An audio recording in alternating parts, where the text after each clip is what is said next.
Hello again, and welcome to Ralph Stover State Park.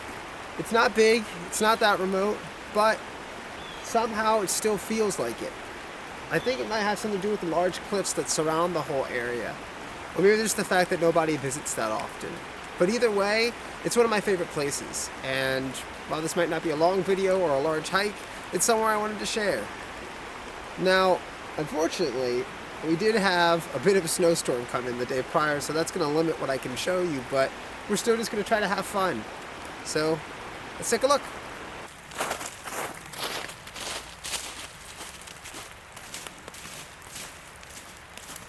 When the season does come around, this place is awesome for fishing.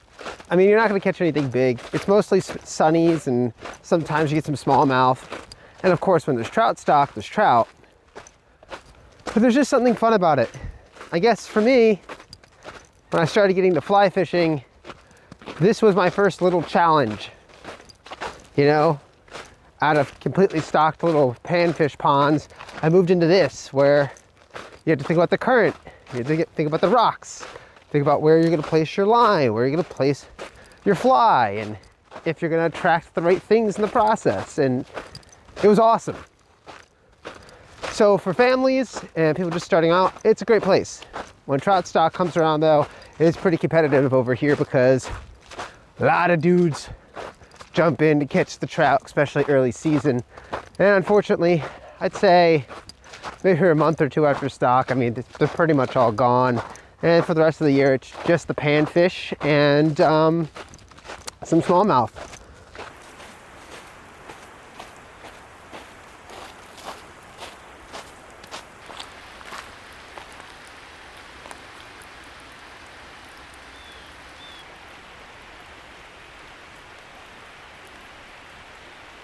Our next stop is that bridge. When we get to the other side of it, that's when we can finally get down on the rocks.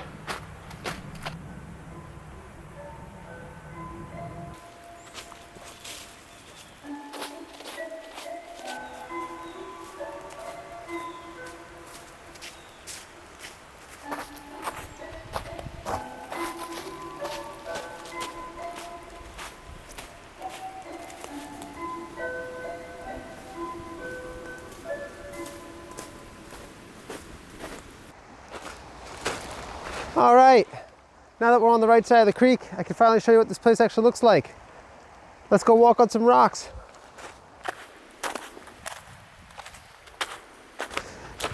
See, that side over there is my favorite side for fishing. But if you can look at it, it takes a lot more scaling of rocks. And obviously, like if you were over here right now, you'd see it's completely impossible. This side's easier access though. If you're here with family, if you're here with somebody that's a little older, someone's a little younger, this spot's better. Just cross the bridge. It's a lot easier walking. I mean, I'm doing it here in the snow and sleet. It's very doable. So if you look down over here on this side, this is one of the first fishing holes is right down here. And another great one's right over here. You see, the water gets a little deep right around this shelf, but it's always this one. This shelf over here is perfect for fishing. It gets just deep enough right there for some smaller fish and trout to kind of stow away, even when the water gets low. All right, let's keep going down. This area, the water's a bit too thin, but it does keep going down, and it's a lot easier again when it's in season versus now. Now the thing is that if you keep going down on this side, eventually you do hit private property, and that's something that you have to think about when you're fishing, when you're hiking, is that you don't want to suddenly be on an angry landowner's property. That being said, the other side is not owned, but as you'll soon see, the rocks become completely and absolutely unnavigable and then eventually blocked off.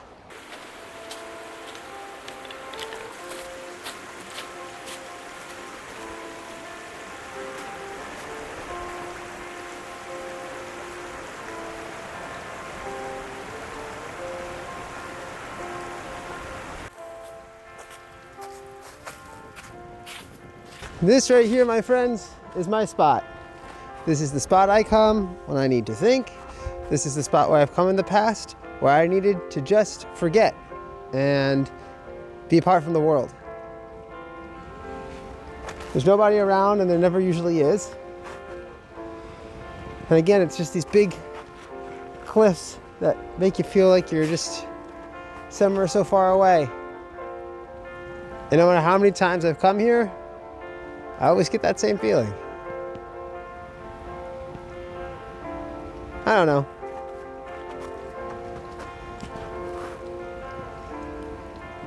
Some things are just nice to have.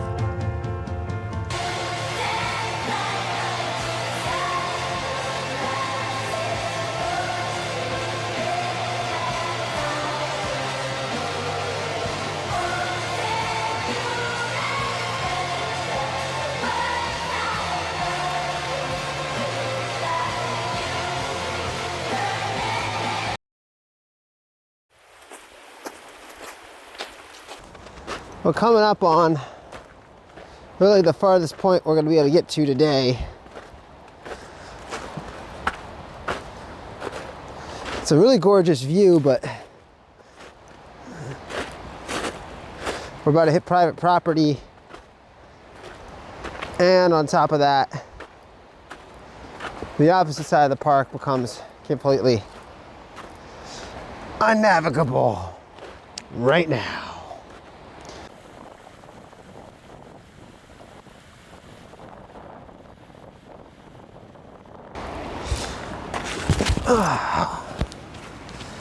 Well, that's that. The sun's starting to go down, and I think I'm gonna stay for a little longer and maybe make a fire where I'll wrap things up. I wish there was a way to get around the other side, and maybe this summer I'm gonna try and see, because the rocks do actually level out once you're past right here.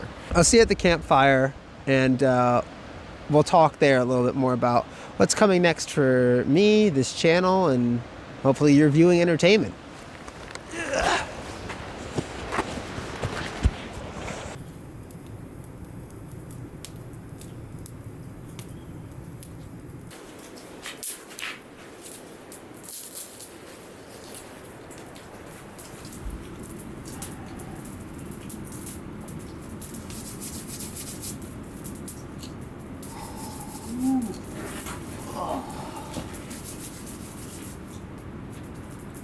So if you've been watching the videos and or you're going back in time and watching from the very first video I made, you've noticed that we haven't really been doing any backcountry kind of hiking yet.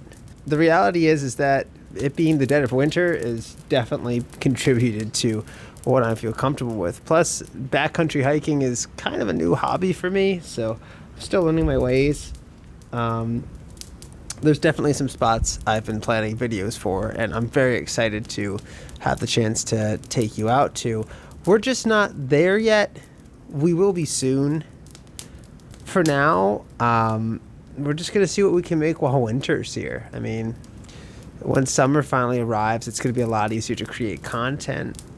There's a lot of places deeper in Pennsylvania I want to try. Eventually, I want to be able to start going off trail, which means acquiring a few more pieces of gear to make sure it's safe and to find more spots. And that's kind of where we're at.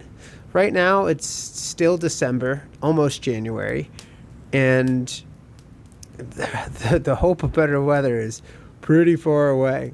This channel is slated to get a little crazier once the summer rolls around.